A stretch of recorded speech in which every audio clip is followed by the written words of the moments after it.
Good morning everyone, how you doing? It's Paul here from Unusual Things. Now, I recently did a video here for Keith Emerson from Emerson Lake and Palmer, but whilst I was here I spotted another grave right in front of his, and it got me intrigued a little bit, and I wanted to find out a little bit about this person's story, and I did. Now I haven't got too much on the background, sorry it's a bit of an extreme close-up, Wayne's World moment, but sorry, the older viewers know what that means. I haven't got too much background on the actual person themselves because it's really hard, but I've got a little bit of information on the case, and I thought it would be a good one for the crime files. Quite a sad one really, to be honest with you. And like I say, there's not much to it, so it's not really a long video because I dug as deep as I could and I got the information that I could, but there wasn't a lot about this person as a person beforehand, before the event.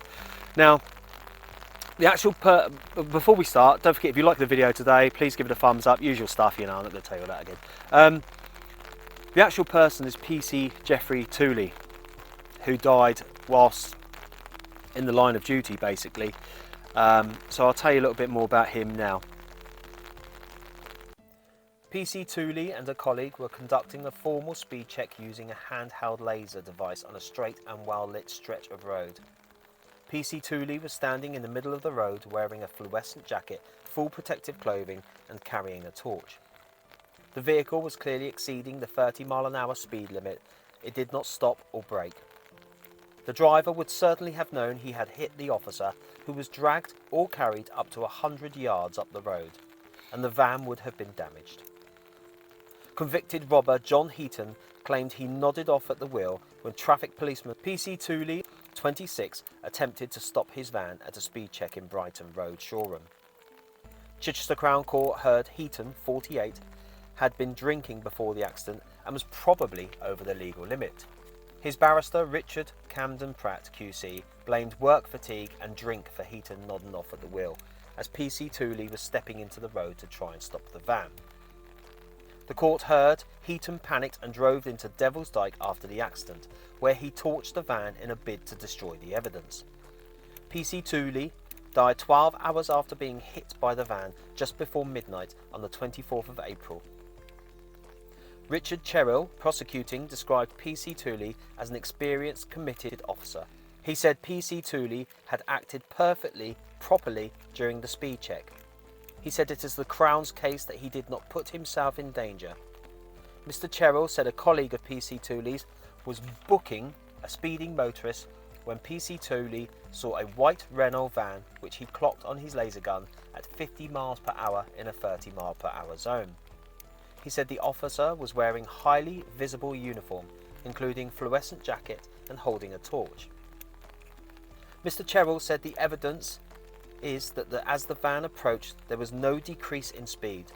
The van moved to the middle of the road and PC Tooley also moved to the middle, no doubt expecting the van to stop. But stop it did not. It lifted him off his feet and 60 to 70 feet away. He was deposited in the road. Mr. Cherrill said that Heaton was arrested after going to his solicitor's office 3 days after the accident. The court heard Heaton had previous convictions dating back to 1966 and had served prison sentences of 7 years in 1977 for attempted robbery and 8 years in 1982 for robbery.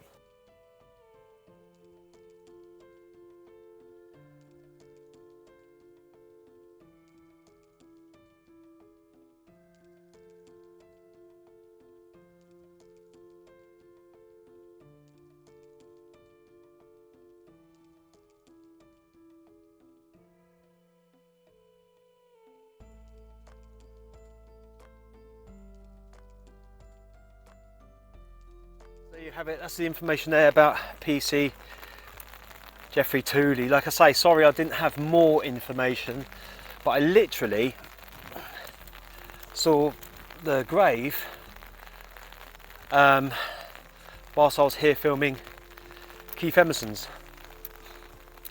Now, I can't really do it today because I've got an umbrella in my hand, but I think I found it. I know I found it. I saw it the other day in front of the other one, so I'm not pulling that one today. Sorry guys. There we go. See what I mean?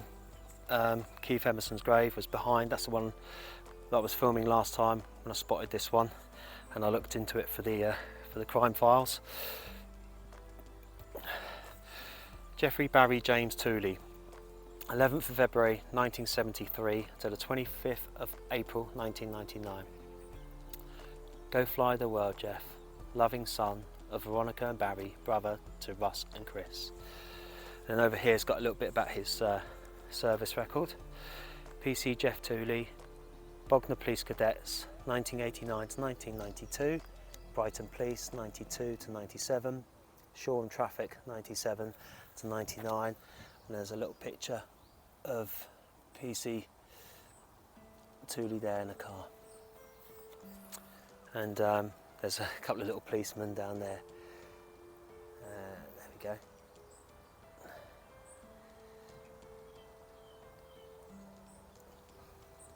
Obviously loved and respected by family, and very well maintained.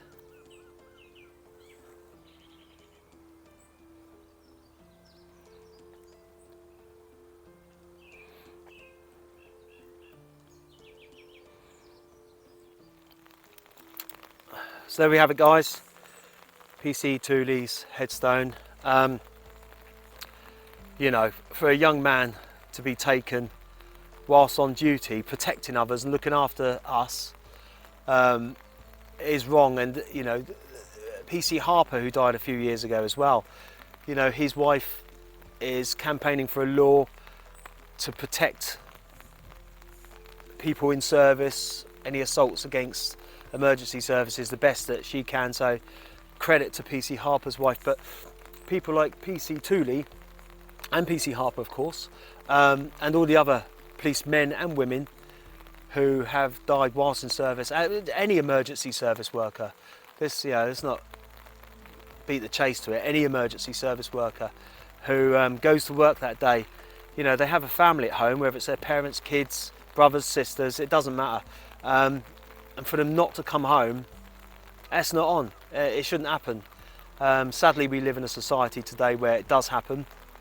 And people like this young man, you know, no age at all, to lose his life doing his job, potentially trying to stop a drunk driver who subsequently went on to run him over and kill him. It don't sit well with me at all, and I'm sure it won't with the majority of you. And we've got to remember that, you know, our emergency services are there to help and protect us. And people might moan about the police, but when you need them, you will phone them. And you know, it's not nice at all. So I just want to say a massive thank you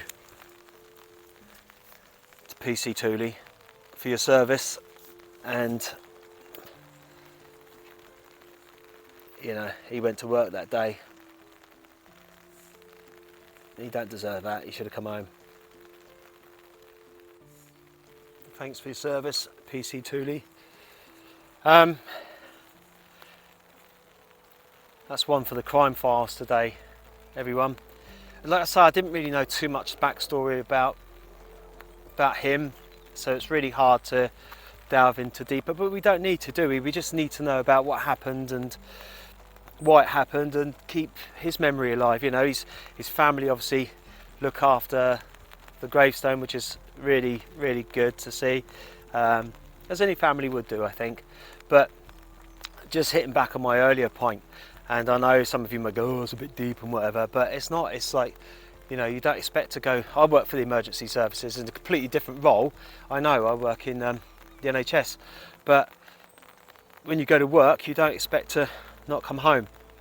And being part of a police officer doesn't mean that you get abused, doesn't mean that people have the right to say horrible things to you or be nasty. 9 times out of 10, they're there to help us and protect us. And the ones that seem to assault them or abuse them are usually doing wrong in the first place. So, you know, maybe if we didn't do things wrong or naughty or break the law, then our interaction would be very minimal, I should say. But there you go, deep one, apologise. Yeah. Don't know what else to say to that really, to be honest with you. It's just not nice when a guy in his 20s or a woman go to work and then that's it. Rubbish. Anyway, whew, leave your comments down below please, and give it a thumbs up if you like it. And yeah, I will see you all on the next one from a very wet but not windy Lancing and Sompting. See you soon. Take it easy.